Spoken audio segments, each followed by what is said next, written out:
புதிய ஜனாதிபதியை தெரிவு செய்ய வேண்டும். அப்போ நாங்கள் உங்களை சந்திக்க வந்தது எதிர்வருகின்ற ஜனாதிபதி தேர்தலில் தேசிய மக்கள் சக்தியை வெல்ல வையுங்கள் என்று கேட்பதற்காக.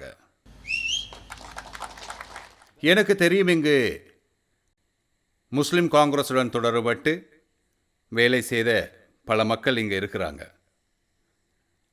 ஆனால் இந்த ஜனாதிபதி தேர்தலில் இடம்பெறுவது முஸ்லிம் காங்கிரஸ் தலைவர் ஒருவரை பாராளுமன்றம் அனுப்புவதற்கு அல்ல, இல்லையா? முஸ்லிம் காங்கிரஸில் ஒருவரை பாராளுமன்றம் அனுப்புவதற்கு அல்ல. இந்த முறை நடக்கப் போகிறது என்ன? நாட்டில் ஜனாதிபதி தேர்தல் நடக்கிறது. நாட்டுக்கு தலைமைத்துவம் தாங்க ஒருவரை தெரிவு செய்யணும்.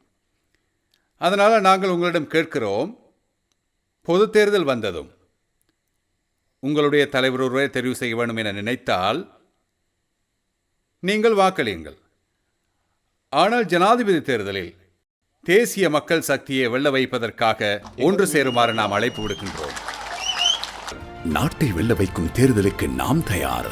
தேசிய மக்கள் சக்தி.